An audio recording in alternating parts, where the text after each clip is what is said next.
Hey, everybody. Welcome into Locked On Bama. Luke Robinson. That's me, Jimmy Stein. That should be him relatively shortly as I get the mute button out for this Michigan-Maryland game I got going on in the background. I'm going to be bringing you the press conference for Alabama here as soon as they get it up.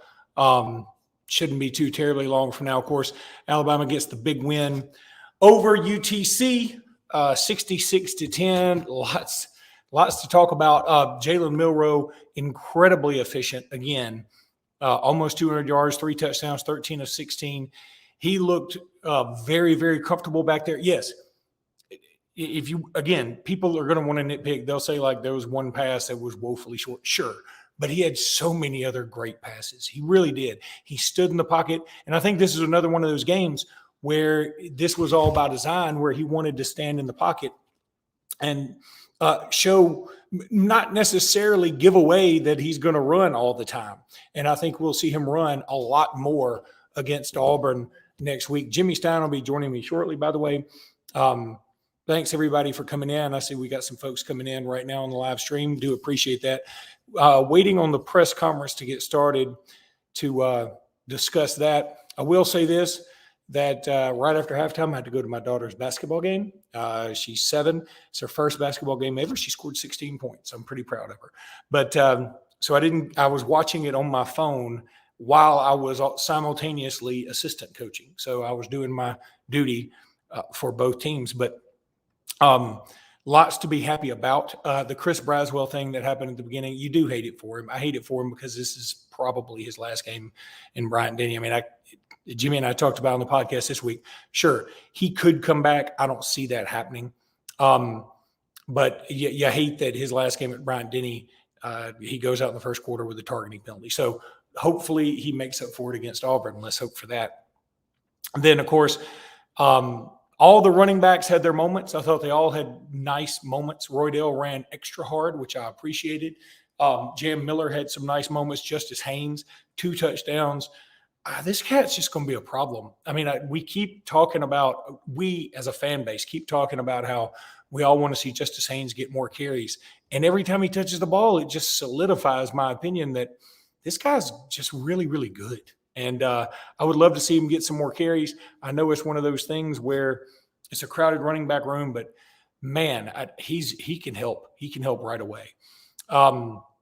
I thought the offensive line did a pretty good job. Maybe not their best performance, but they did okay. And again, they're not playing. It's hard to really even gauge what they were doing against UTC. They did give up one sack that scared me to death. I'm sure a lot of people know what I'm talking about. I think it was in the second period where Jalen Milroe got sacked. And Jimmy is texting me saying, "Are you ready?" And I sent him the invite, so I'm waiting on him to get in.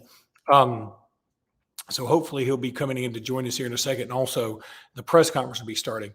The other thing that everybody's going to talk about this week, and Lord knows people have been texting and talking and doing, and that's Caleb Downs as a punt returner. Oh my God. Just unbelievable. I mean, and it's, I don't know if it's divine intervention or what, that Kool-Aid drops a punt or fumbles a punt, doesn't drop a punt, but he fair catches the first one, which was probably a bad decision. Then because he had plenty of room, then he fields the second one and in a bad spot, like on the 5-yard line, and then he proceeds to fumble it. Now Alabama got it back. But then, of course, they make the switch with Caleb Downs, and all he does is take 185 yards to the crib, and it was a thing of beauty. It was, I mean, some of it was Palmer-esque. I mean, or at least Javi-esque. It was awesome. So happy to see him. So happy to see Richard Young get in the end zone. Ty Simpson dropping the ball. Look, I'm so happy this happened against UTC, so it doesn't matter. So it's a teaching moment. As Jimmy is going to join me now. Jimmy, how you doing, buddy? Yeah, just fine. A little cooler in that stadium than I anticipate. A little cooler today. We're in the shade, in the shaded side, so no direct sunshine. So a little cooler than I thought. And it was cool to score 9 touchdowns. It was, and shoot, 9 touchdowns. So that means 12 points for Will Reichard, who is creeping up the all-time leading scorer list. 10 short? Reichard now 10 points short of the record? I mean, just amazing. So happy for him. He did doink one in for an extra point, but that counts. So I think it was a bad snap and hold because I noticed I didn't see the snap and hold, but when it was over, for those not in the stadium, Hibbett and James Burnip went to the side and worked on that snap and hold for like 5 solid minutes. I mean, Hibbett was snapping and Burnip was holding. I mean, they must have done 30 reps working on it. I'm like, boy, they must have had a bad snap and hold on that extra point. oh my gosh. Meanwhile, Michigan and Maryland has a shot to come back in this thing, and Michigan just sacked Maryland and Talia Tungavailoa on about the 1 yard line. I mean, it's Yeah. I mean, Talia just Hanging in. seems to not be able to get it going for whatever reason. I mean, I'm pulling for him, but I don't think it's going to happen today. Little Tua, as I call him. Yeah, and Jimmy, I gotta get your look. I know the crowd was relatively light probably at this point in the game, and I was coaching my daughter's basketball game. But what was the atmosphere like? What was the feeling when Caleb Downs took that thing to the crib? It was definitely the highlight of the day. In terms of crowd noise, in terms of excitement and buzz. I mean, there's 9 touchdowns and they're all fun. And the first, couple set up by the passes to Burton were cool, but it was the Caleb Downs punt return touchdown. I think that was definitely the stadium highlight of the day in terms of crowd noise and buzz. I'm just stunned in so many ways. First of all, it's game 11 before you make the change. Yeah, That Kool-Aid once again had a mistake on a punt return. That no, he had yet two. Again, Jimmy, I don't mean to cut you off, but because I said this earlier, I wanted to see if you agree with me. He had 2 punt returns. I thought the first one he had plenty of room. He had a lot of room, and the second one he shouldn't have fielded. Yeah. But what was making me nervous the whole time about do you make the change or not? It wasn't about UT Chattanooga and what would happen. To me, it's are you going to make a change this late in the year and then go on the road to the most hostile environment you'll be in all year? I mean, how is Caleb going to do fielding punts in Jordan-Hare? It's not about whether he can make a play or whether he can catch a ball. It's about playing in that environment. But, as I saw Caleb gallop into the end zone and make punt returning look so easy, the one thing that occurred to me is this is Caleb Downs. He's not normal. Yeah. He's not. There's something not right about that kid. This is supposed to be difficult. It reminds me of years ago. Been watching the Braves forever. When he was a rookie, this is how long ago it was. Andrew Jones, who might end up being in the Hall of Fame, when he was a rookie, he comes up to the Braves. He's 19 years old. And the first few games as a 19-year-old, he's killing the ball. He looks like a Gold Glove outfielder. Everything is just so easy. Now, I remember a Braves announcer saying, has someone told Andrew that there's not another level? That this is it? It's like he climbed the minors so fast. And it's like, Andrew, this is the major leagues. There's not another level because he's playing like he's going to get promoted again. Yeah. But there's no place to get promoted again. And that's what Caleb Downs makes me think of. Like, does Caleb know that he's playing in the SEC against the best college football players in the country and he's dominating them like he never left Buford? I mean, that's what's going on with him. And I tell you, I was worried about making a change at punt return this late in the year. But, hey, I was wrong just simply because I forgot that the punt returner could be Caleb Downs, who they really started working lately, by the way. I've hinted at 2 punt returners. It's because I knew they were working on that with twin punt. I knew they were working on it with Caleb as the twin returner with Kool-Aid. So I guess what's happened is as they've gained confidence with that look, it's like, hey, Caleb can do this by himself too. By the way, Michigan just intercepted Talia, and that was bad, but it's not that big a deal. It's almost like a kind of a short punt, I guess. There's a flag of some sort. Yeah, there is a flag too, so we'll see there. The press conference, for whatever reason, does not seem to want to start. Here we go. The press conference is starting right now, and I'm going to share my screen, and here we go.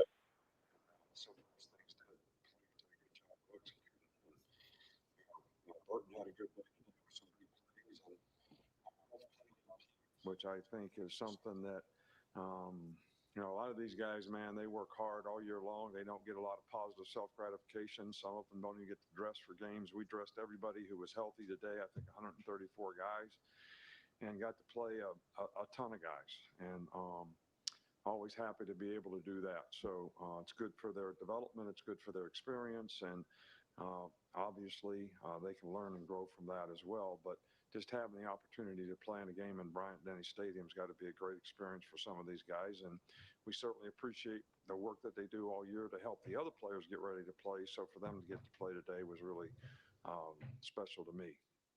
Start with Charlie.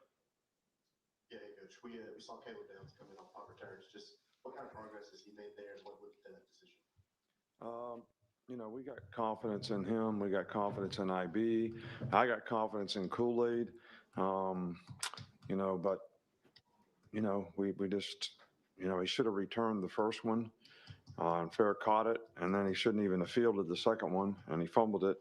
So, you know, sometimes, you know, when you're in that position, you know, confidence is really, really important and we got to get his confidence back. And Caleb's got confidence. So obviously did a great job on the middle return that we ran today, made somebody miss and hit it up the chute. And guys did a good job of, you know, fitting and finishing on their blocks. And I only had to beat the punter and did a good job of that. Yeah, last game today for Will Riker here at Bryant-Denny. When you look back on his career, I mean, what are you remembered as and just what stands out to you?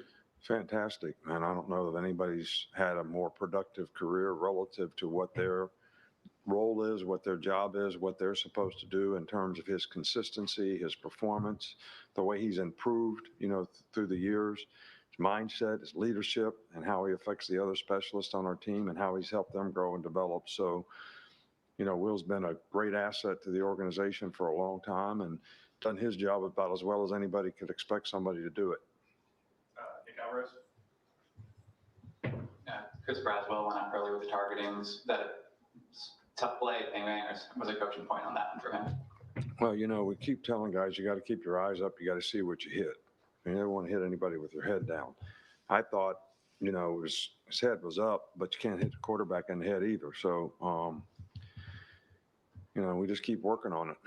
We had one of those last week where we hit the quarterback in the head and obviously the targeting today. So it's something that we need to focus on. But I think, you know, when players see these things happen, I think it's a good learning opportunity for everybody that plays on defense.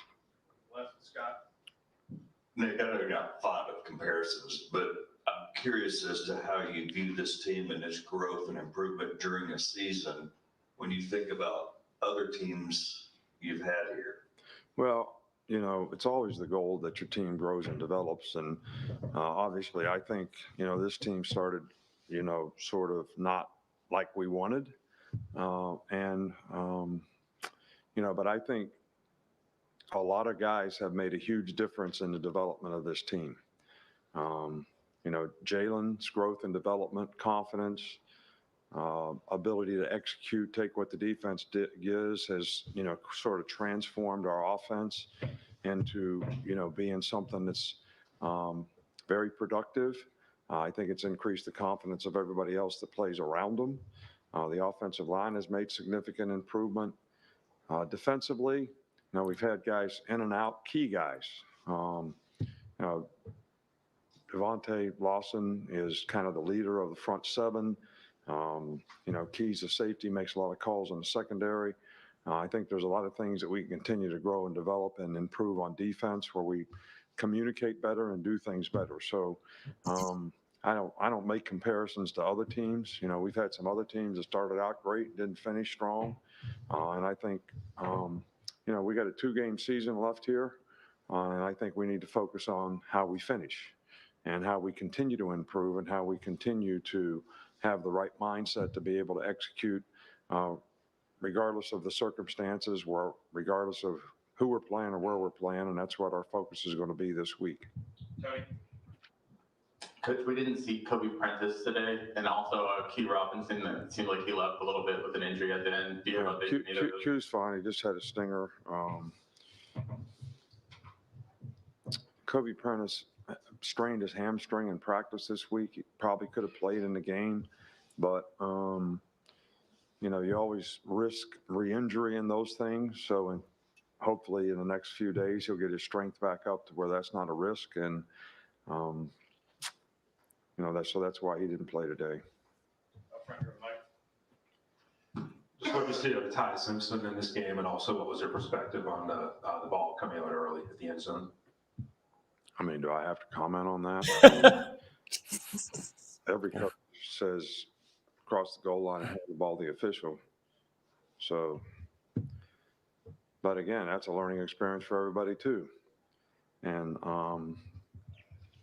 you know, but I mean, Caleb Downs wasn't carrying the ball right on his touchdown. He's carrying it in one hand, swinging it around.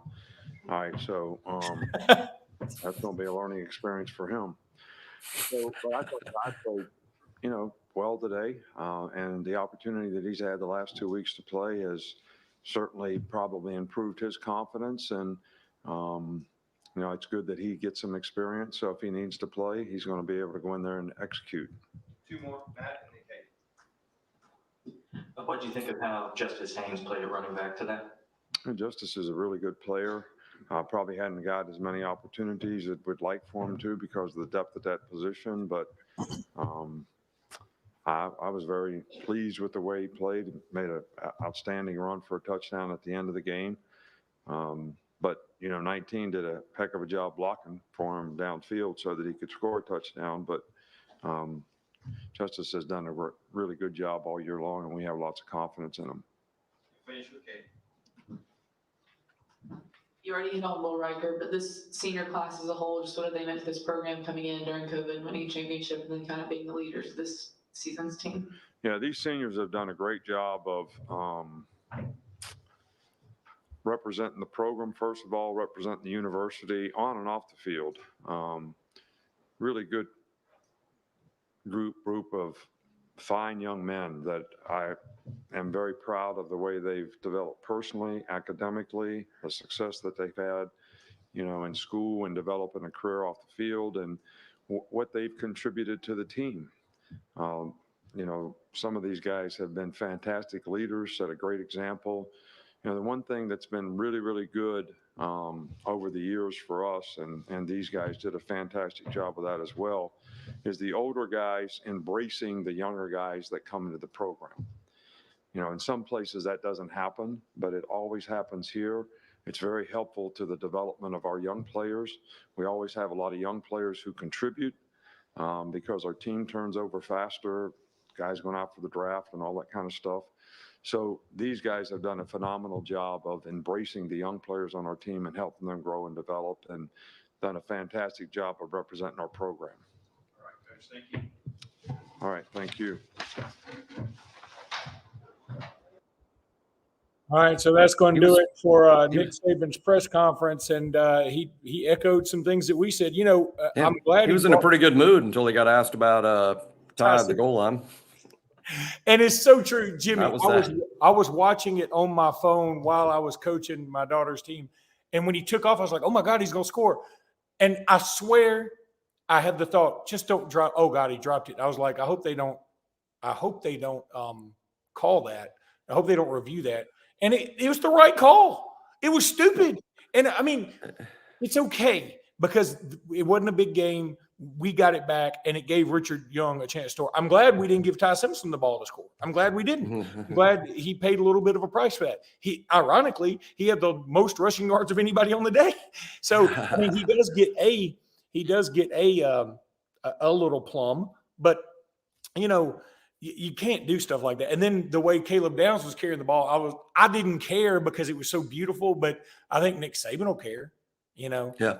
So, anyway, Jimmy, I know you got to bounce, but we're going to end it right here. Man, great win. I got to go get ready. I got to get Big week. Mentally prepared for this Auburn game. I'm never Big ready. week.